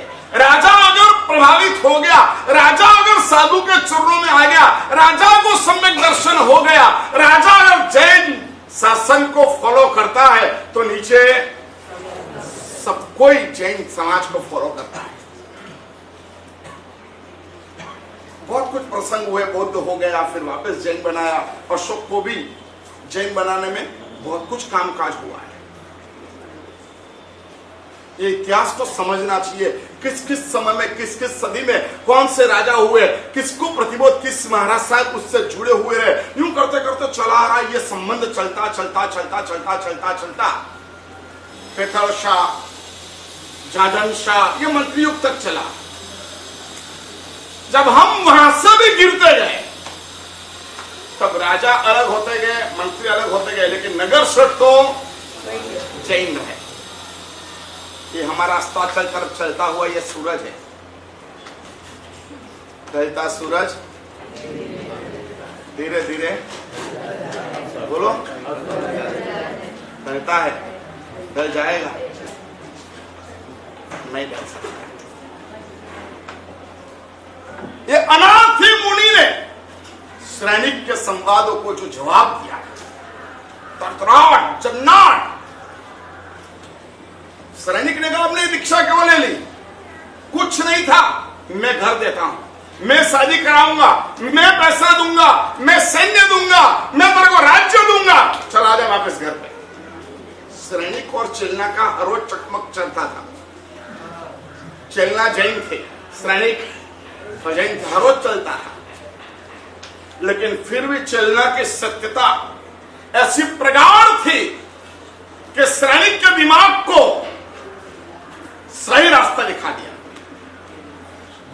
गृहम उच्यते। हमारी संस्कृति में गृहिणी का बहुत सम्मान हुआ है, बहुत सम्मान हुआ है। अन्य किसी भी संस्कृति में गृहिणी का इतना सम्मान नहीं है। स्त्री को एक वस्तु के रूप में देखा गया है। स्त्री उसको भोग्य माना गया है। स्त्री मतलब परचेसिंग पावर समझा जा सकता है। हमारी संस्कृति में नहीं। हमारी संस्कृति में उसमें माता का दर्जा दिया है। हमारी संस्कृति में उससे देवी का दर्जा दिया है। हमारी संस्कृति में गृहिणी गृहम उच्यते। जहां अच्छी सन्नारी है वो पूरे घर को संस्कृत करती है। इसलिए एक शब्द जो पुरुष के पास नहीं है और स्त्रियों के पास में है, कौन सा शब्द बोलो? कभी भी पुरुष के पास में नहीं है और वो शब्द स्त्रियों के पास में हमारी संस्कृति ने दिया है। क्या?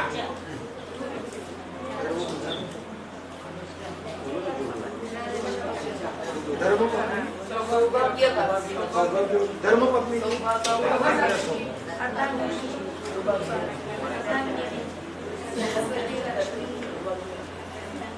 वो तो सभी संस्कृति दे सकती है। अर्धांगिनी सभी संस्कृति दे सकती है। सौभाग्यवती भी सबको दे सकती है। लेकिन धर्म पत्नी, धर्मपति है किसी को लिखा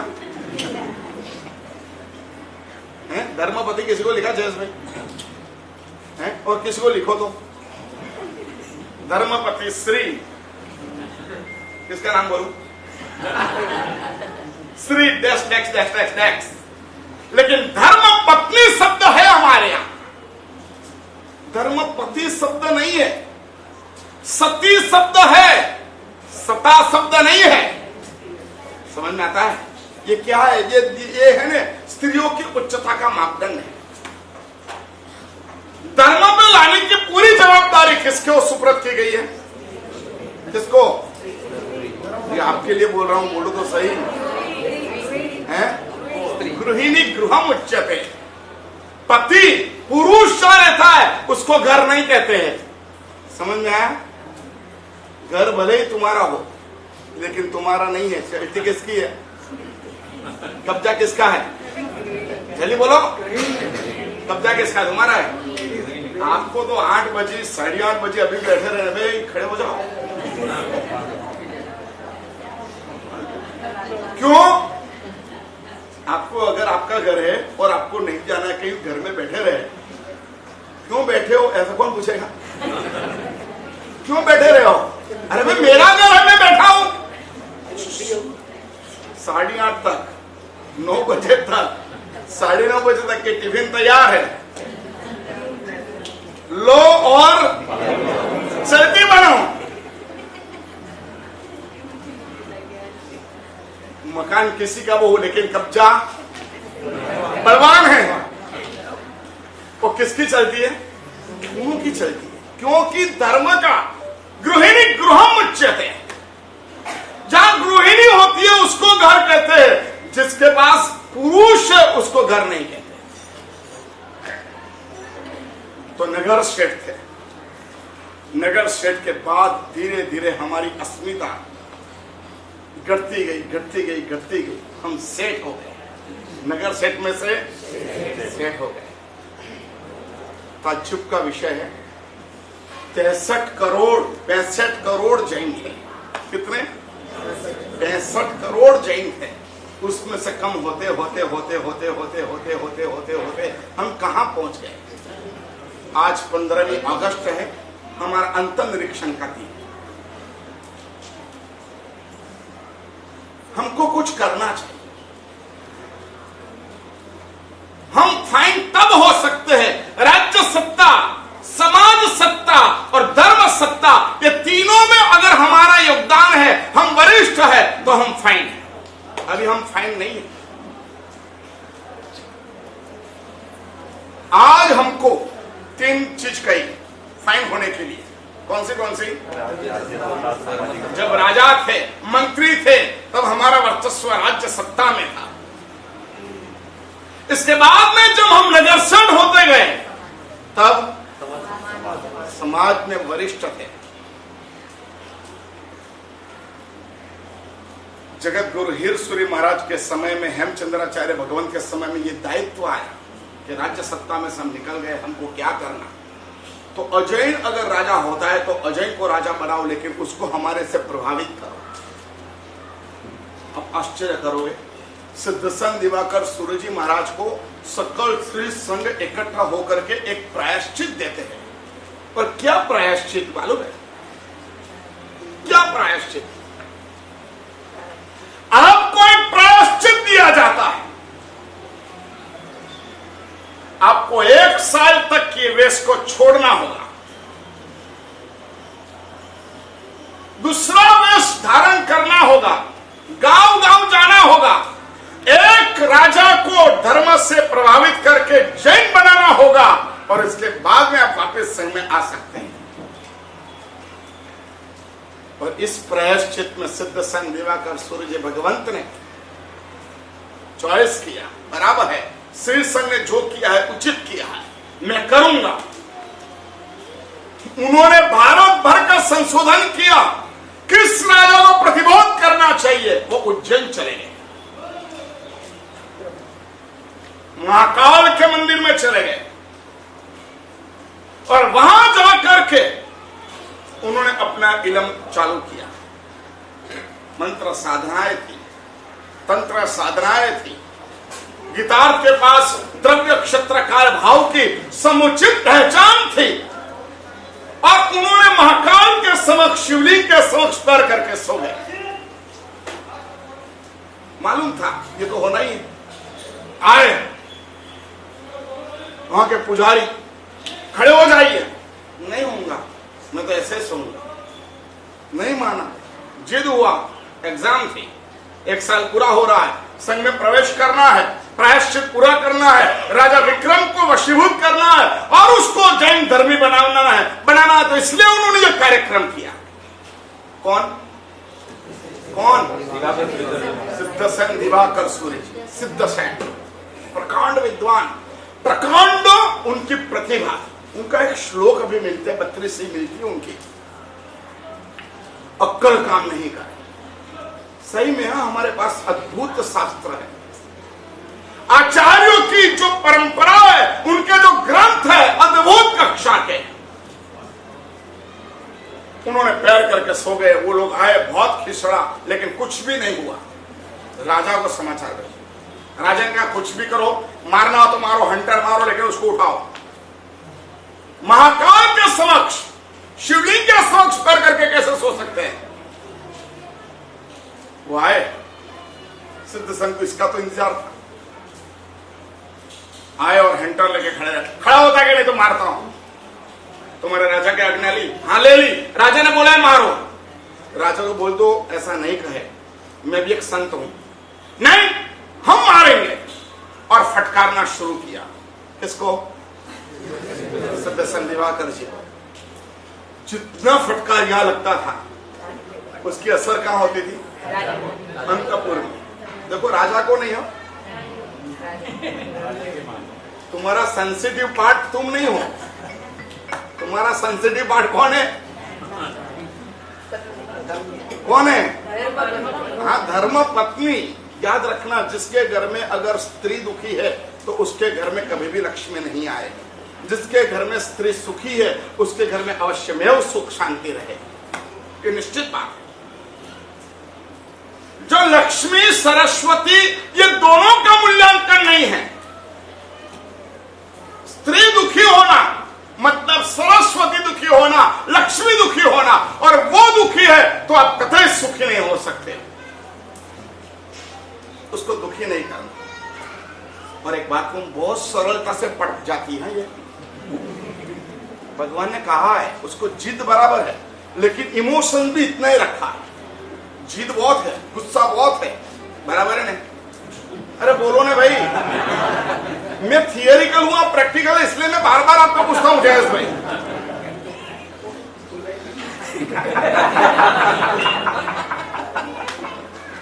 उसके बाद जिद रखी है, बहुत सीधी सीधी बात कहूं, कभी भी आप जाओ ना घर में और कुछ भी काम करना है तो बोलने का, पहले क्या करने का? वो आए और फरमाइश करे, देखो पास वाले के घर में गाड़ी आ गई, अपनी गाड़ी कब आएगी, अपन को गाड़ी कब लाना है? ठीक है, ला देते हैं। कितने की आई वो? सिखाऊं? क्लास लूं? 20 लाख 25 लाख में आई है, ठीक है, तो बोल 25 लाख में गाड़ी लाना है कि टीवी बिगड़ गया वो लाना है, या फ्रिज बिगड़ गया वो लाना है, क्या कराना है? तू बोल। समझ गए? पहले तो सुनना पड़ेगा, ये तो तपश्चर्या करना ही पड़ेगा। सीधी बात कहूं, अगर आप पहले धड़ा के बोल दिया नहीं गाड़ी वाड़ी छोड़, तो देखोगे। और ये इमोशन है, बोल देती है एक बार, झगड़ लेती है एक बार, लेकिन फिर धीरे धीरे वही बोलेगी नहीं चलो गाड़ी छोड़ो टीवी ला दो, अच्छा करें। लेकिन तुमने पहले चॉइस कर दी टीवी की, तो बात करता हूँ, गाड़ी आएगी तो गाड़ी ही आएगी, लेकिन गाड़ी एक्सेप्ट कर ली तो कहां पहुंचेगी? तुम्हारी बात पर पहुंचेगी। ये साइकोलॉजी, इनके पास जिद रखी है, क्रोध रखा है, समझ गई? लेकिन इमोशंस भी इतना ज्यादा भरा है, जहां तक इमोशंस नहीं आए वहां तक आपको धैर्य रखना पड़ेगा। एक बार इमोशंस हो गया फिर तुम जीत गए। देखो मेरे को तो बैलेंस में रहना पड़ेगा, कल से दोनों को व्याख्यान में लाना है।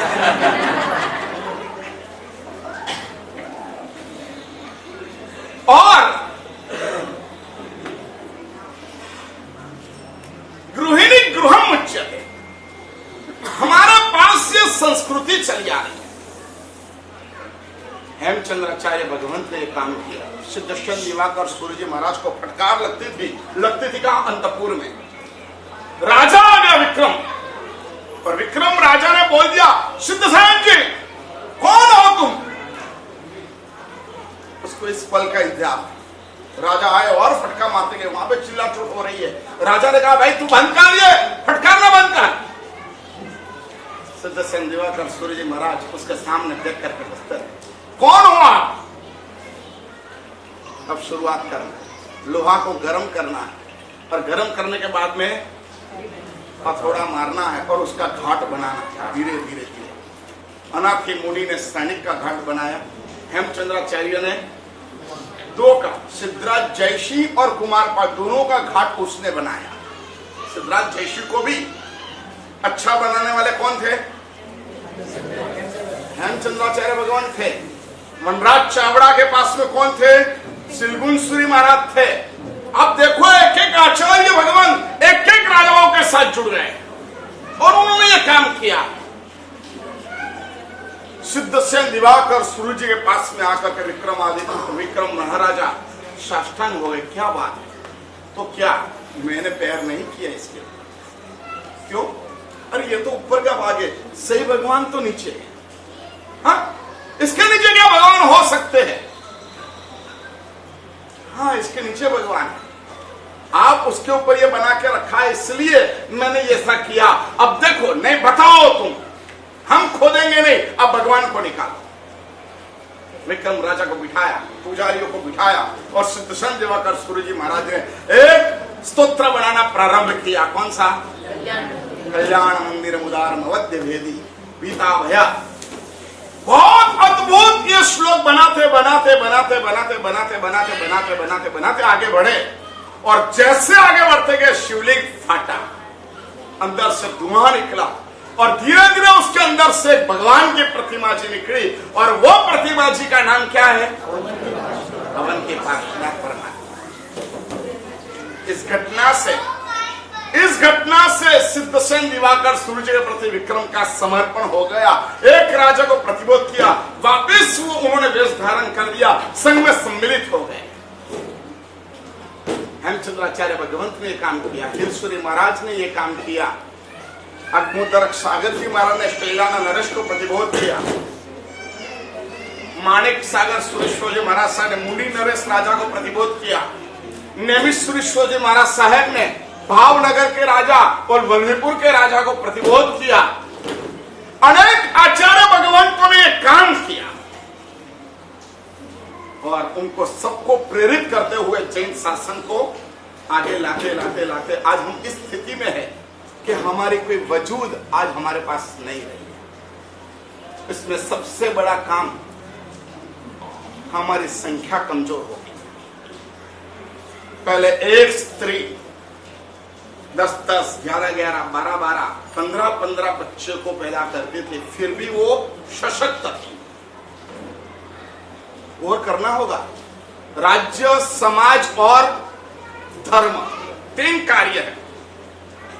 हमको अगर फाइन बनना है तो राज्य हमारे फेवर में होना चाहिए, समाज हमारे फेवर में होना चाहिए और धर्म हमारे फेवर में होना चाहिए। आज हमारे पास जो बच्चे हैं वो भी हमारे पास हमारे नहीं रहे। क्रिश्चियन स्कूल में पढ़ते हैं, उनको हमारी प्रार्थना याद है, उससे ज्यादा तो अंग्रेज पोयम याद है, इंग्लिश पोयम याद है, उनकी प्रार्थना याद है। और वो ऐसे ऐसे नाटक करते हैं, ये नोधा गया है इतिहास में कि बच्चे को स्कूल में एडमिट करने के बाद में बस से ले जाया जाता है और अचानक बस को बंद की जाती है। ये बात गलत नहीं है, सही है। बस को बंद की जाती है, बच्चे छोटे छोटे हैं और फिर कहते हैं चलो भाई बच्चे, आप जो भगवान को मानते हो उस भगवान को याद करो। सभी भगवान को याद करते, महावीर भगवान, हनुमान भगवान, राम भगवान, कृष्ण भगवान, इन सबको याद करते। फिर वो लोग बोलते देखो अब अलग अलग भगवान को याद करते हो ने, इसलिए कोई भगवान सहाय नहीं करता। एक काम करो, अब सबसे पहले राम भगवान को याद करते, फिर सबको राम भगवान बुलाते। चलो अब शंकर भगवान को याद करते, सभी को शंकर भगवान याद करवाते,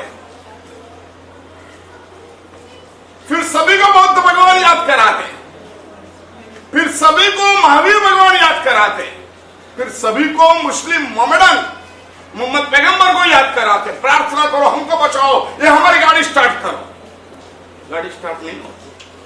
बच्चे छोटे मगज के होते हैं, उनको मालूम होता देखो सभी भगवान को हमने याद किया तब भी कुछ नहीं हुआ, एक एक भगवान को याद किया तो भी कुछ नहीं हुआ, चलो एक काम करो अपन जीसस को याद करते हैं। कौन से स्कूल में ऐसा कहा गया है कि माँ बाप वो भगवान का स्वरूप है? ऐसे कैसे इंग्लिश स्कूल में बताया गया, बताओ तो मुझे। उसको हर रोज प्रणाम करना चाहिए, कौन से स्कूल में बताया? बताया? बोलो जल्दी। ये सेंट जेवियर्स, जिन्होंने गोवा में एक मैदान में हर रोज 25,000 जैनियों का खून किया है। हर रोज 25,000 जैनों को खत्म करता था। आज हमारी क्या हालत है? हम उसी स्कूल में हमारे बच्चे को तैयार करके टाई पहना के उसको भेजते हैं, वो बच्चा यूं करता है, सॉरी बोलता है, जीसस को याद करता है। हमारे पास खुमारी नहीं है। हम एक ही चीज करेंगे, मोमेडन कट्टर होगा और हम हिंदू क्या होंगे? समन्वयवादी होंगे। उसमें भी जैन होंगे तो वो क्या होंगे? सर्वधर्म समन्वय। हमको तो सभी को मानना चाहिए। वाह, उसको अल्लाह ही मानना है। जिसस को जैसे याद करवाया, बुलवाया और गाड़ी स्टार्ट हो गई, गाड़ी चलने लगी। फिर जाके उससे अपनी गाड़ी किसने शुरू करी? किसने करी? जीसस। किसी के प्रति हमको वैर नहीं होता है, लेकिन हम तो हम है और वो तो वो है। वो चीज तो हमारे में आना चाहिए ना। आज हमारे बच्चे कितनी मेहनत करते हैं। हम सैटरडे को बच्चे को शिक्षित करने के लिए हम कितनी मेहनत करते हैं, फिर भी आपके घर के बच्चे अभी तक क्यों नहीं आए? क्या जरूर नहीं लगता है कि हमारे संसार में, हमारी जीवन शैली में धर्म का भी एक अंग होना चाहिए? पैसे का मूल्य है तो है, शादी का मूल्य है तो है, व्यवस्थाओं का मूल है तो मूल है, लेकिन धर्म का भी एक मोल है क्या नहीं? बोलो कौन समझता है? बोलो तो हाथ ऊंचा करो। कौन समझता? क्या क्या इसके लिए आपने क्या किया? महाराज साहब क्या करे, ट्यूशन है, महाराज साहब क्या करे, उसको स्कूल है, महाराज साहब क्या करे। अरे क्या करे, ये प्रश्न मेरा नहीं है, ये तुम्हारे खुद का है। क्या करे वो प्रश्न मेरा नहीं है, ये प्रश्न किसका है, तुम्हारे खुद का है। और इस समय में अगर इस बच्चे के मगज के अंदर ये धर्म नहीं डाला गया, याद रखना कभी भी नहीं आएगा। समझ में आता है? आपको तो कुछ मालूम ही नहीं है तुम्हारे बच्चे किधर उग रहे हैं। ये बच्चे जब मेरे को मिल जाते हैं तब मेरे को, मेरा सब मम्मी पापा को पैर में क्यों पढ़ना, उन्होंने क्या किया हमारे लिए, उनको पैर में क्यों बना, उनको भगवान क्यों मानना, ये सब हमारी अंधश्रद्धा है। मालूम है, वो मंदिर जाना अंधश्रद्धा समझते हैं, और गुरु के पास में जाकर के क्षमाश्रय देना अंधश्रद्धा समझते हैं, वो माँ बाप को पैर पड़ना अंधश्रद्धा समझते हैं। ऐसा कुछ नहीं होता है। थैंक्स बोल दिया, इनफ। क्या उन्होंने जन्म दे दिया तो क्या पूरी जिंदगी माथे लेके घूमेंगे? समझ में आता है? ये एक्सक्यूज है। और जन्म उन्होंने क्या मेरे लिए कुछ किया है, उन्होंने उनका शौक पूरा किया, उसमें हम आ गए, उनको नाम चलाना था, उनको वृद्धावस्था में चाहिए, इसलिए हमको बड़ा किया। इसमें क्या किया उन्होंने हमारे लिए? है जवाब इसका आपके पास? बोलो भैया, इसका जवाब है तुम्हारे पास? बोलते नहीं है बच्चे, इसका मतलब ये मत समझना कि तुम्हारे को स्वीकार करते हैं। समझ लो, वो बोलते नहीं है, इसका मतलब ये मत समझना कि तुमसे वो सहमत है, नहीं, उसके मन में चल रहा है कुछ। उसको सही आकार देने का कार्य सिर्फ धर्म कर सकता है। भगवान के सामने हम ऋषि मंडल पूजन में भगवान की माताओं की पूजन करते हैं। क्या यार, इतना कमाल का यह दृश्य होता है। तीर्थंकर की माता कितना स्वरूप देती है। प्रभु माता तू जगत नहीं माता, परमात्मा की माता वो जगत माता है।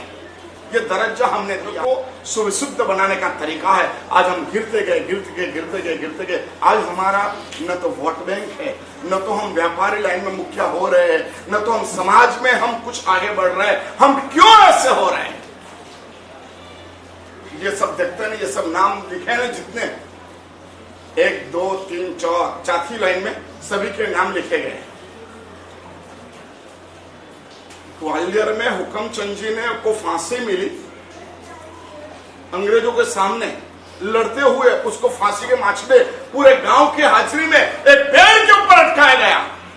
हंटर मारते गए, बोल दे मैं अभी ऐसा नहीं करूंगा, नहीं, बोलता गया, फटकारते गए, नहीं माना, फांसी के फंदे में लटका के मारा है। लेकिन फिर भी हुक्मचंद जी थे ग्वालियर में, मंदिर के सामने पेड़ है, पेड़ के ऊपर उसको लटका के फुटकार मारने लगे। लेकिन हुक्मचंद जी ने कहा नहीं, भारत वो भारत है। अंग्रेजों ने मारना शुरू किया, नहीं माना तो धीरे से फांसी का फंदा खींच लिया, वो वहीं लटक गया। देखता रहे। उस वक्त उसका भतीजा था फकीर चंद, उसने भी कहा ताली बजाई, उसको अंग्रेजों ने पकड़ा, उसी पेड़ में दूसरी डाली पे उसको भी लटकाया। समझ में आता है? कौन थे ये? जैन थे यार। हमारे पास तो बहुत ताकत थी, आज हमारे पास बहुत ताकत है, लेकिन हमारा संगठन नहीं। समझ गए? हम कितने विभाजित हो गए यार। एक जैन धर्म में कोई दिगंबर है, कोई थानकवासी है, कोई तेरापंथी है, कुछ श्वेतांबर है। एक श्वेतांबर में, एक दिगंबर में देखे जाओ तो दिगंबर में कितने संप्रदाय, 12 पंथी ने, 13 पंथी ने, कितना उसमें भी चलता है। थानकवासी भी एक मत में नहीं है। अंदर अंदर इसके ये चौथमल जी महाराज के लिए, शिव मुनि महाराज के लिए, श्रमण संघीय नहीं है, वो संघीय, वो सब चल रहा है। अपने में देखे जाए तो ये खरतर गच्छ है, पैचन गच्छ है, ये अचल गच्छ है, और खरतर गच्छ, पैचन गच्छ, तबा गच्छ, ये सब होते होते हमारे यहाँ वापिस आ जाता है। ये समुदाय है, वो समुदाय है, एक तिथि है, 2 तिथि है, हम सब यही करते जाएंगे। क्या यही करते जाएंगे? हमारी ना स्कूल है, हमारी ना कॉलेज है। एक वराओं की कॉलेज देखो, मदरसाएं देखो, मिशनरी स्कूलें देखो, सभी धर्म के पास में शिक्षण व्यवस्था है, हमारे धर्म के पास में इसका अफसोस भी नहीं। अभी मैं सूरत था, बोलू 5 मिनट के छोड़ दूं, समय हो गया है। दिव्येश जी फिक्र में आ गए, हमारा शायद सिग्नल कभी के दे रहे हैं मेरे को, लेकिन मैं वो सिग्नल नहीं देखता हूँ। वो जब सिग्नल देता हूँ वहां देख लेता हूँ, हाथ नीचे हो जाता है यहां देख लेता हूँ, लेकिन एक व्यवस्था है, एक आशना है। लेकिन सही कह रहा हूं, अभी मैं सूरत था, वराव की यूनिवर्सिटी, उसका चांसलर था, वो हमारे पास आया था बलेश्वर। मैंने कहा मेरे को यार देखना, वरा जैसे सैफी हॉस्पिटल बनी, सैयद उसका, वो तो एक्सपर्ट हो गए, उसका लड़का है, सामाजिक व्यवस्था है उनकी। एक भी वोरा कभी भी आपको भिखारी नहीं मिलेगा, साधारणिक नहीं मिलेगा। हमारे साधारणिक आज भी झुपड़पट्टियों में रहता है, वोरा कभी झुपड़पट्टियों में नहीं रहता है। उनकी यूनिवर्सिटी है सूरत में, क्या यूनिवर्सिटी बनाई। अभी बंबई में भिंडी बाजार से लेकर के कितना बड़ा 3 किलोमीटर का एरिया प्रॉपर मुंबई में यह वहां समाज खरीद कर रहे हैं।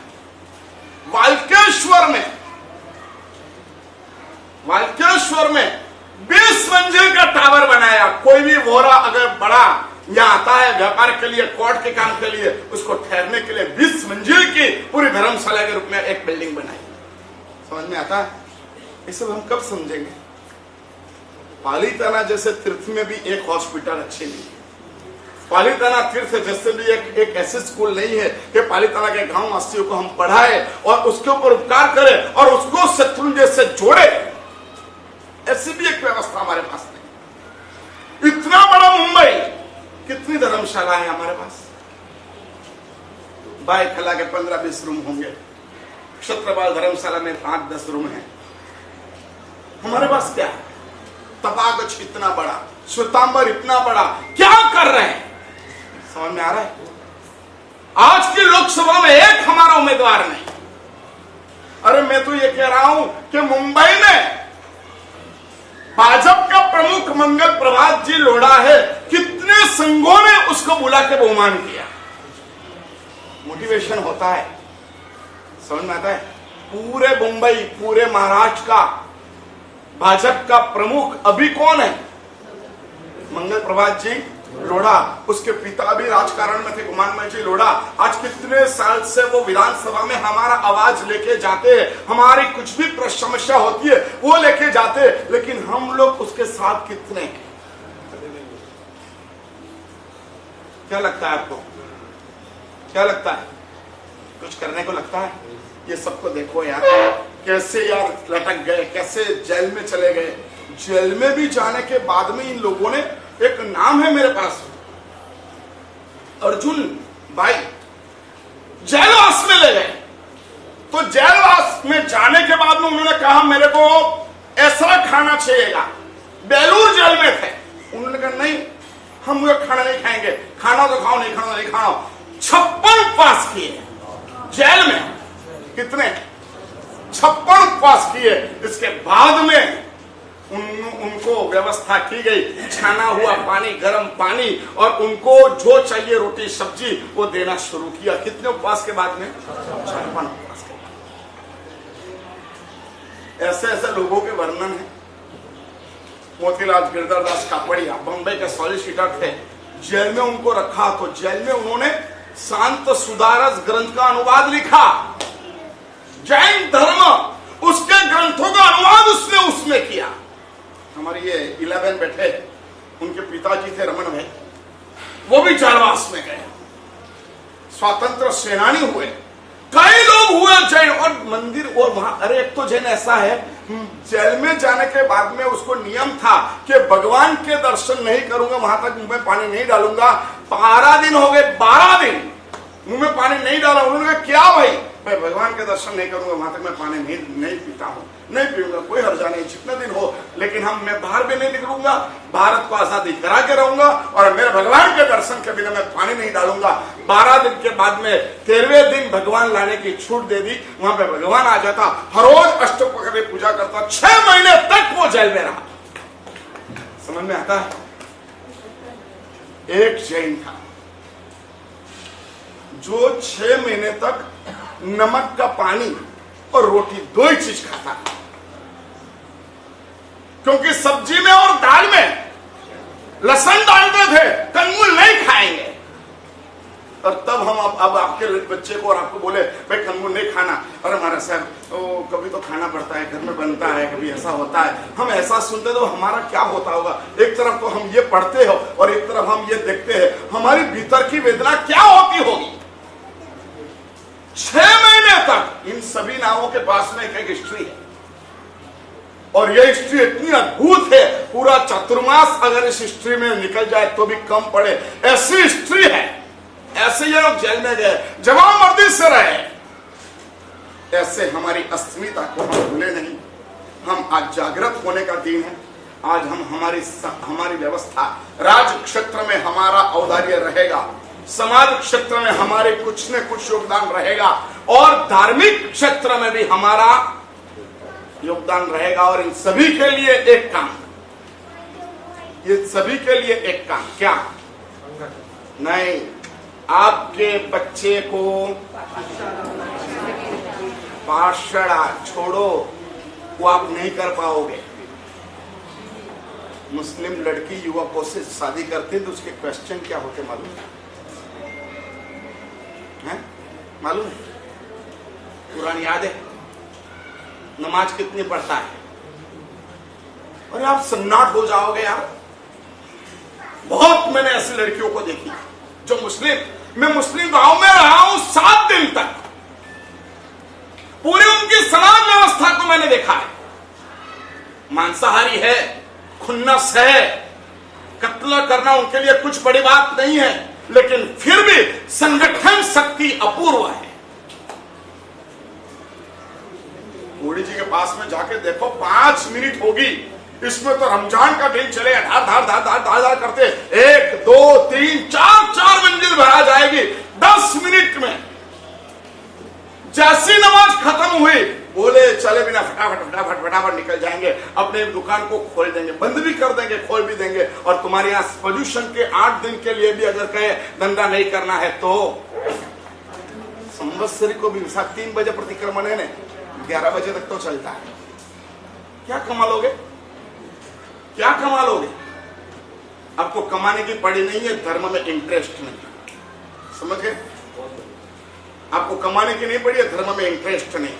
आपकी समाचारियों में आपको परंपरावादिता लगती है, विज्ञान। अरे क्या मुस्लिम को क्या विज्ञान मालूम है? जो सामने भगवान ही नहीं है, खाली यूं करके बैठा रहता है, फिर भी वज्रासन में बैठा है, यूं करके देखता है, उसकी आंख बंद की और अल्लाह का कोई आकार नहीं है, फिर भी अल्लाह। और तुम्हारे पास इतने बढ़िया मस्त भगवान है, फिर भी तुमको देखता है, क्या करे, ये तो पत्थर है। अरे आपको तो पत्थर भी मिला है, उसको तो कुछ भी नहीं मिला है भाई। कोई तर्क बैठता है? अगर मूर्ति पूजा नहीं मानते हो तो मक्का जाके कुबा के सामने, काबा के पत्थर के सामने प्रदक्षिणा क्यों देते हो? क्यों काबा की ओर जाकर के नमाज पढ़ते हो?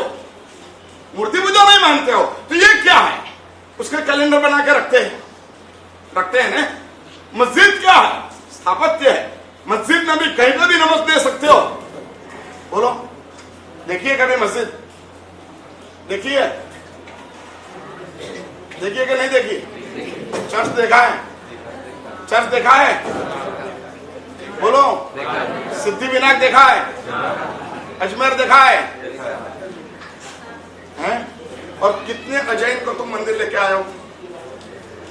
जल्दी जल्दी बोलो। चल, तेरे को सुखी होना है, चल मेरे भगवान के पास ले जाती हूँ, वहां जाकर के प्रार्थना कर, तेरी की शादी हो जाएगी, तेरा काम हो जाएगा। चल मेरे साथ भगवान शंकर सुभाष का भगवान वासी दाते के पास में चल। यूं करके कब लेके आए? और अगर लेके भी आए, भगवान पास आया बोलो ना मंगाए तो हूँ मंगाए हूँ, क्या जवान? अरे पागल, जाओ कैसे भी करके भगवान से जुड़ो,